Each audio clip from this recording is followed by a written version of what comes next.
Hello दोस्तों, आज हम भूगोल भूगोल पढ़ेंगे। ठीक है, भारत का भूगोल और भूगोल।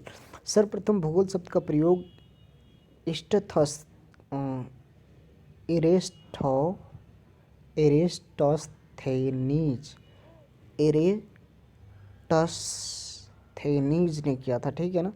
भूगोल शब्द का प्रयोग एरेस्टोस्थेनीज, ये 4 बार 5 बार रिपीट कर लो। एरेस्टोस्थेनीज एरेस्टोस्थेनीज एरेस्टोस्थेनीज एक ग्रीक विद्वान था।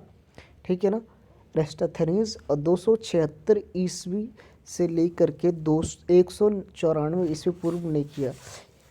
यह शब्द ग्रीक भाषा के दो मूल जियोग पृथ्वी ग्राफोस वर्णन से प्राप्त किया गया है। दोनों को एक साथ रखने पर इसका अर्थ बनता है पृथ्वी का वर्णन। भूगोल के नामकरण एवं इस विषय के प्राथमिक स्तर पर व्यवस्थित स्वरूप प्रदान करने एक श्रेय यूनानी के निवासियों को किया जाता है। हेकेटस ने अपनी पुस्तक जस पीरियोडस, हेकेटस की पुस्तक पूछा जाएगा दोस्तों, हेकेटस की पुस्तक क्या नाम है? जस पीरियोडस अर्थात पृथ्वी का वर्णन में सर्वप्रथम भौगोलिक तत्वों का क्रमबद्ध समावेश किया है। ठीक है ना दोस्तों। आपसे ये ज़रूर पूछा जाएगा कि सर्वप्रथम भूगोल शब्द का प्रयोग किसने किया था? इरेटस्थेनीज ने किया था। ठीक है ना। हिकेटस की पुस्तक का नाम क्या था? जस पीरियोडस अर्थात पृथ्वी का वर्णन। सर्वप्रथम भौगोलिक तत्व के क्रमबद्ध समावेश किया। अध्ययन के लिए स्वतंत्र विषय के रूप में भूगोल को 19वीं शताब्दी में ही मान्यता मिली। इससे पहले इसको सब्जेक्ट को मान्यता नहीं मिलती थी। ठीक है ना दोस्तों। 19वीं शताब्दी में इसको मान्यता मिली थी। 20वीं शताब्दी के आरंभ में भूगोल मनुष्य और पर्यावरण के पारस्परिक संबंध का अध्ययन के रूप में विकसित हुआ। सॉरी दोस्तों, अब हम पढ़ेंगे। तो जस पीरियोडिस किसकी रचना थी? हिकेटियस का। और उसमें क्या था? पृथ्वी का वर्णन था। और इन्होंने सर्वप्रथम भौगोलिक तत्वों का क्रमबद्ध समावेश किया। ठीक है ना। अध्ययन के लिए स्वतंत्र विषय के रूप में भूगोल को 19वीं शताब्दी में मान्यता मिली। 20वीं शताब्दी के आरंभ में भूगोल मनुष्य के पर्यावरण के पारस्परिक संबंधों का अध्ययन के रूप में विकसित हुआ। देखो, 20वीं शताब्दी में भूगोल मनुष्य के पर्यावरण के पारस्परिक संबंधों के अध्ययन के रूप में विकसित हुआ। संभववाद, इसके अनुसार मनुष्य अपने पर्यावरण में परिवर्तन करने में समर्थ है। ठीक है ना। समवाद का मतलब समझ रहे हो? समवाद का मतलब है कि मनुष्य अपने पर्यावरण में परिवर्तन कर सकता है। ठीक है ना। और ये जानवर वगैरह कोई नहीं कर सकता। तो दुनिया में सबसे ज़्यादा दिमाग अगर किसी के पास है तो वो है आदमी के पास। ठीक है ना। और अभी इसके बारे में खोज निरंतर जारी है। ठीक है ना। कि सबसे बुद्धिमान जीव कौन सा है। ठीक है ना। तो वैसे तो कहा जाए तो सबसे ज़्यादा बुद्धिमान आदमी ही है। मतलब मानव ने ही इस दुनिया में सबसे ज़्यादा तरक्की करी है इतने सारे जीवों से।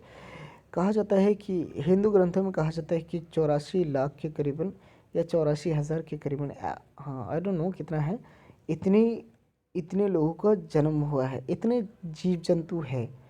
ठीक है ना। अब इससे ज़्यादा भी हो सकते हैं दोस्तों, अब कुछ कहा नहीं जा सकता। चलिए ठीक है, आगे बढ़ते हैं।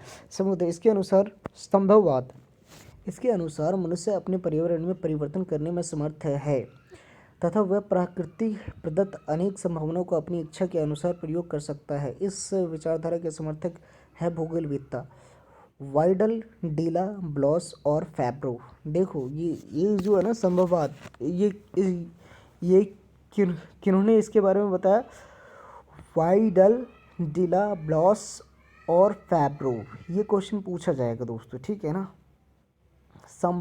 संभववाद। ठीक है ना। वाइडल, डीला, ब्लॉस और फैब्रो। वाइडल, डीला, ब्लॉस और फैब्रो, इन्होंने इसको प्रतिपादन किया था। तो इस तरह से इनके बारे में पूछा जा सकता है कि समवाद समवाद की क्या बोलते हैं, समवाद के बारे में किसने बताया था? कौन सा भूगोलवेत्ता ने समवाद के बारे में बताया था? तो आपसे पूछा जाएगा तो आप वहाँ पे ये आंसर लगा सकते हैं, वाइडल, डीला, ब्लास और फैब्रो। वाइडल, डीला, ब्लास और फैब्रो। वाइडल, डीला, ब्लास और फैब्रो। मेरे साथ 3 बार रिपीट करिए। वाइडल, डीला, ब्लास और फैब्रो। वाइडल, डीला, ब्लास और फैब्रो। वाइडल, डीला, ब्लास और फैब्रो। ठीक है ना दोस्तों। निश्चयवाद, इसके अनुसार मनुष्य के सारे काम पर्यावरण द्वारा निर्धारित होते हैं, अतः मनुष्य को स्वेच्छापूर्वक कुछ करने की स्वतंत्रता कम है। इस विचारधारा का प्रमुख समर्थक है भूगोलवेत्ता रिटर।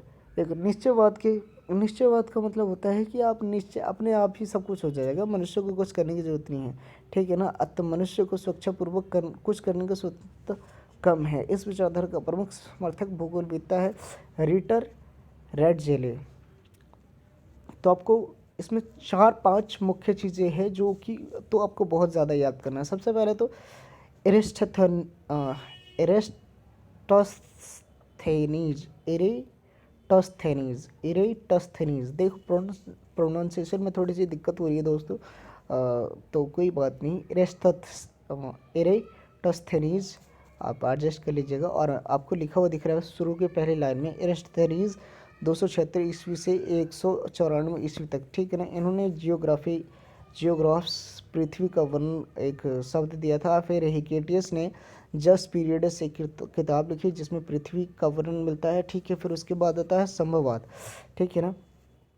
और ये 19वीं सदी में भूगोल को मान्यता मिली। 20वीं सदी में इन्होंने मनुष्य और पर्यावरण को भूगोल के हिस्से में डाला। फिर समवाद होता है मतलब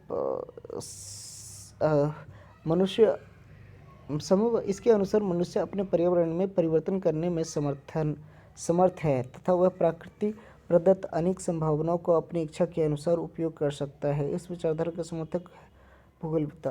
मतलब इससे ना मनुष्य पर्यावरण में परिवर्तन करता रहता है, जिसके कारण बाढ़ वगैरह आते हैं, ठीक है ना।